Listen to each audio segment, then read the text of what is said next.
اس اصول کے تحت جو قدم میں نے اٹھائے ان میں سب سے پہلا کہ نکاح مسجد میں ہو. دلائل کیا تھے؟ خدا کے بندو حدیث موجود ہے، اعلنوا ھذا النکاح وجعلوہ فی المساجد، ترمذی شریف کی روایت. نکاح کا اعلان عام کیا کرو اور مسجدوں میں منعقد کیا کرو.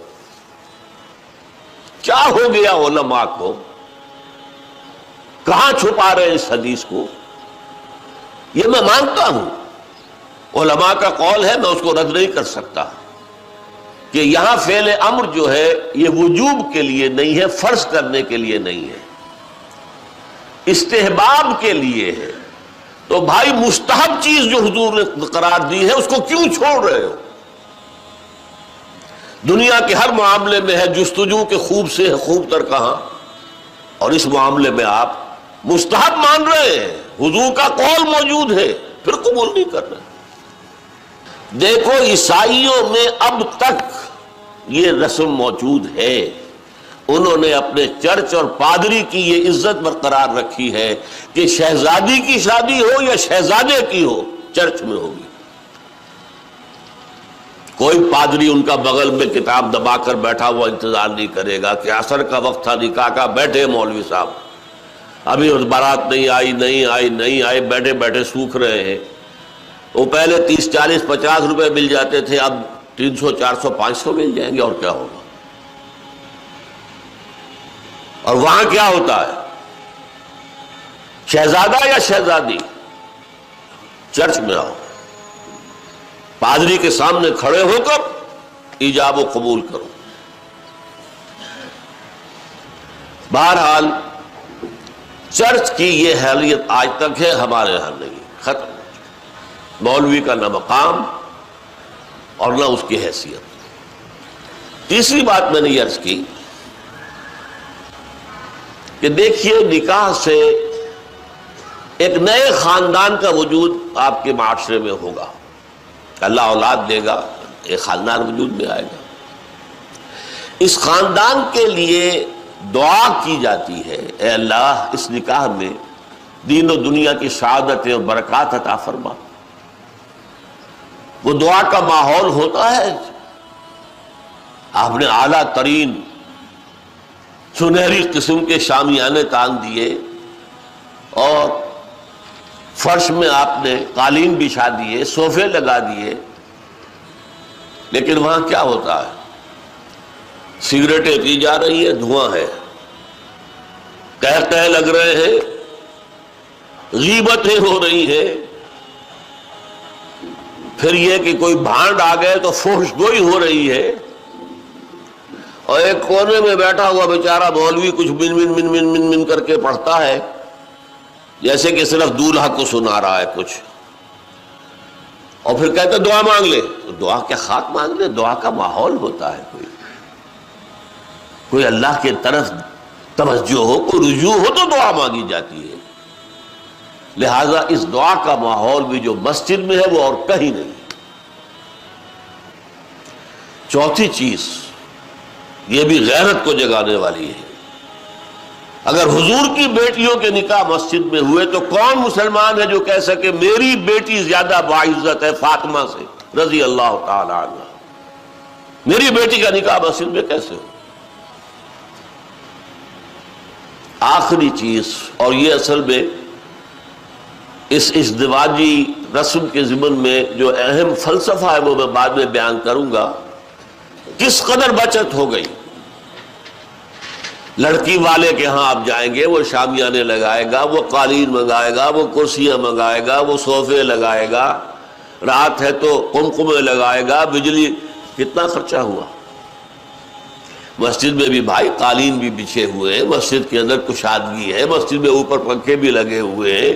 مسجد میں کرو نکاح، تمہارا کتنا پیسہ اس میں بچ گیا اس کا تصور کرو. بہرحال یہ تمام دلائل ایسے تھے کہ جس کی بنا پر پہلی بات تو لوگوں نے بڑی آسانی سے مان لی. دوسری بات یہ تھی لڑکی والوں کی طرف سے نکاح کے موقع پر کوئی دعوت نہیں. قطعاً ثابت ہی نہیں. شادی کی دعوت صرف ایک ہے اور وہ ولیمہ ہے، صرف ایک. اور دیکھیے ولیمہ کیوں ہے؟ لڑکا جو ولیمہ دیتا ہے اس لیے کہ اس کا گھر آباد ہوا ہے، اس کے ہاں اصل خوشی ہے. لڑکی والوں کے ہاں خوشی نہیں ہوتی. زیادہ سے زیادہ آپ کہہ سکتے ہیں سائی آف ریلیف کہ ایک ذمہ داری کا بوجھ تھا، آج وہ اتر گئی، اللہ کا شکر ہے. بس خوشی ہو سکتی ہے، گھر سے بچی نکل رہی ہے. کوئی جانور بھی 6-7 سال آپ کے ہاں رہ جائے تو آپ کو اس سے کتنا انس ہو جاتا ہے. قربانی کا جانور آپ چند دن پہلے لے آئیں اور بچے جو ہے مانوس ہو جائیں تو بچے پچھاڑے کھاتے ہیں کہ کیسے ذبح کر رہے ہو. اور وہ لختے جگر نور چشم آج گھر سے نکل گئی. ماؤں کو غشی کے دورے پڑ رہے ہیں، بہن بھائی رو رہے ہیں، دلہن رو رہی ہے، باپوں کی آنکھیں بھی نم ہو جاتی ہیں. خوشی کا موقع نہیں ہے ان کے یہاں. اور پھر دیکھیے تماشا، نکاح کے موقع پر چھوارے کون لائے گا؟ لڑکے والے. اور مرغ پلاؤ کس سے کھائیں گے؟ لڑکی والوں سے. تو ذرا عقل کے ناخن لو، جو تمہیں مرغ پلاؤ اور متنجن کھلا سکتا ہے وہ چھوارے نہیں بانٹ سکتا تھا. یہ کیا ہے؟ یہ وہی ہے ہندوانہ پس منظر اور ہمارا اسلامی پس منظر، دونوں یہاں گڑبڑ ہو گئے. لہذا نکاح کے موقع پر چھوارے لاتا ہے لڑکے والا اور پھر دعوت کھاتے ہیں لڑکی والوں سے. نا انتہائی نامعقول بات. میں نے عرض کیا نا کہ خوشی ہے، دعوت ایک ہے ولیمہ. اس کے لیے حضور نے اتنی تاکید فرمائی. اولموا، یہ احادیث ہے، اولموا ولو بشاۃ، ولیمہ ضرور کرو چاہے ایک ہی بکری ہو تمہارے پاس. اور یہ عرب میں مفلس ہونے کی سب سے بڑی علامت تھی. وہاں تو بھیڑیں اور بکریاں پالتے تھے، ریوڑ ہوتے تھے. ایک ہی بکری ہے تو وہی ذبح کرو، گوشت پکاؤ، کھلاؤ. یہاں تک دعوت.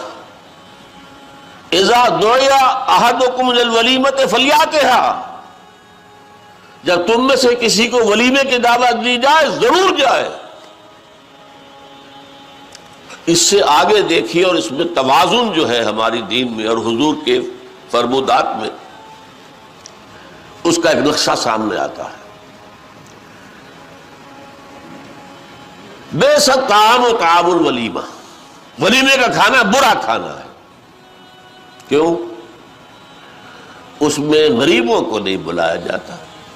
ظاہر بات ہے کہ مسلی کھلانے کے لیے تو ولیمہ نہیں ہوتا. ولیمہ تو ہوتا ہے اپنے دوستوں کو، احباب کو، رشتہ داروں کو، قرابتداروں کو شریک کرنے.